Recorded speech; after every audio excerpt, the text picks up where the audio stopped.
नमस्कार, मैं हूं सुधांशु और आप देख रहे हैं कुछ न्यूज। हम अभी पहुंचे हुए हैं बड़ारी के पूर्व विधायक नीरज कुमार जी के आवास पे। वहीं हमारे साथ मौजूद है उनका सुपुत्र। आइए उनसे मुलाकात करते हैं और अभी के माहौल के बारे में जानते हैं। तो सबसे पहले आप अपना परिचय देंगे। मेरा नाम विराट कुमार है और जैसा कि आपको पता है मेरे पिता के बारे में कि बीते 3 अप्रैल को उनका निधन हो गया। हम सबों के बीच शारीरिक तौर पर नहीं रहे, लेकिन वैचारिक रूप से हमारे साथ हैं।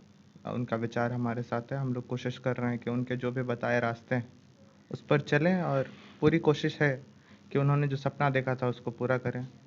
जनता का सहयोग, अपार सहयोग और समर्थन मिल रहा है हम लोगों को। अभी के टाइम के बारे में, अपने क्षेत्र के बारे में, जैसे कि आप लोग भी इधर उधर जाते हैं, हम भी इस क्षेत्र में भ्रमण करते हैं, बहुत तरह के न्यूज़ मिलते हैं। उसमें क्या क्या खामियां है, उसमें क्या सुधार की आवश्यकता है, क्या है, उसके बारे में कुछ बताएं। खामियां तो देखिए, बिहार में हमारी सरकार है वो हर तरफ से प्रयास कर रही है कि जनता को जो है वो हर सुविधा उपलब्ध हो।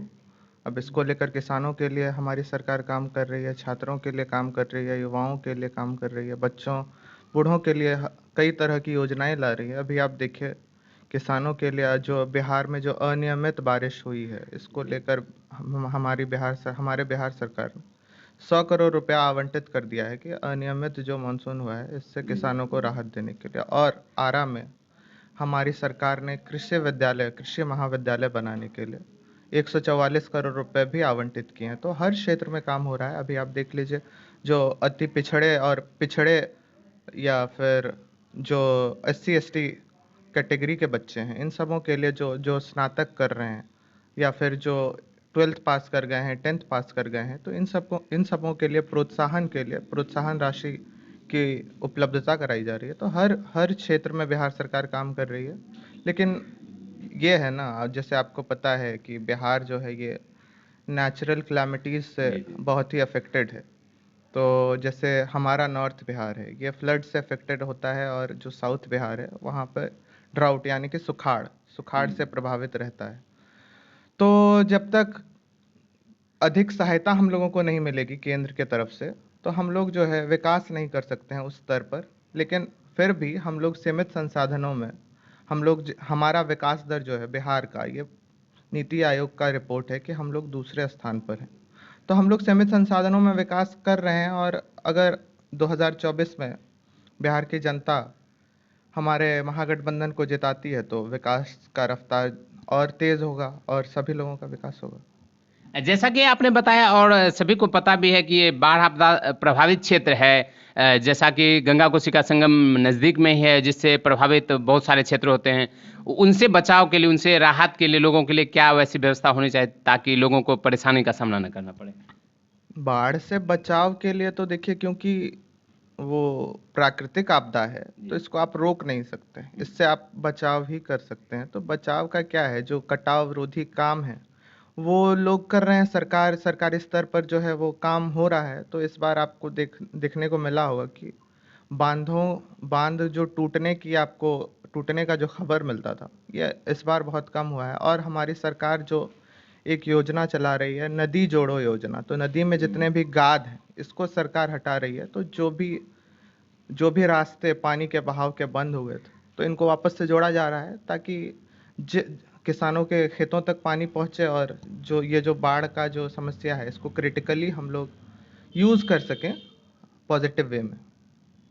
आने वाले जो आगामी चुनाव है उसके बारे में कुछ जनता के बारे में बताएं कि उनको क्या सोचनी चाहिए, किस बारे में वो देना चाहिए। देखिए, बीते 9 वर्षों में तो पूरे देश का हर वर्ग परेशान है। आप देखिए, जिसने प्रधानमंत्री इधर जापान गए थे, जापान में उन्होंने उद्योगपतियों से कहा कि हम जो है भारत में आपको सबसे सस्ते मजदूर देंगे, और वो भारत के बच्चों को मजदूर बनाने में लग गए हैं। हम आपको इसका उदाहरण देते हैं। बिहार में पहले ग्रेजुएशन 3 साल में होता था, अभी नई शिक्षा नीति आई है तो 4 साल में ग्रेजुएशन होगा। पहले ग्रेजुएशन होता था 6,000 में, अब हो गया है 45,000 में। तो ये समझ लीजिए, गरीबों के बच्चों को शिक्षा से वंचित रखने के लिए ये लोग सरकार क्या कर रही है।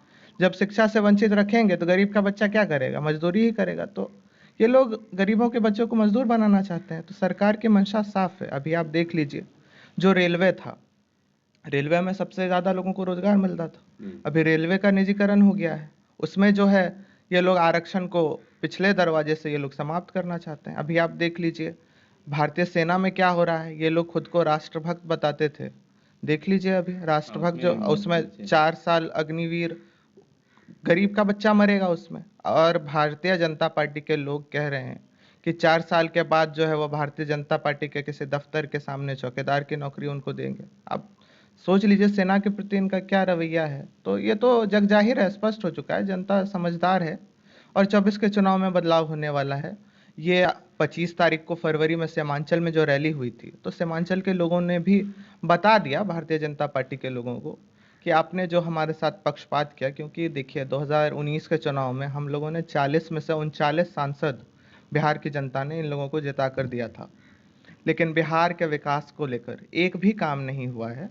केंद्र सरकार की एक भी योजनाएं अभी तक जो है वो धरातल पर लागू नहीं हुई हैं बिहार में। तो जनता जो है इन सब चीज़ों से उब चुकी है और 24 के चुनाव में बदलाव होगा। जातीय जनगणना को लेकर थोड़ा सा चर्चा है, माहौल गर्म है, उसके बारे में क्या कहना है? जातीय जनगणना देखिए, एक तो लोगों में एक मिसकंसेप्शन है कि जातिगत जनगणना जो है ये किसी वर्ग विशेष के हित में है, लेकिन मेरा ऐसा मानना है कि ये किसी वर्ग विशेष के हित में नहीं, ये सबों के हित में है, ये राष्ट्र हित में है।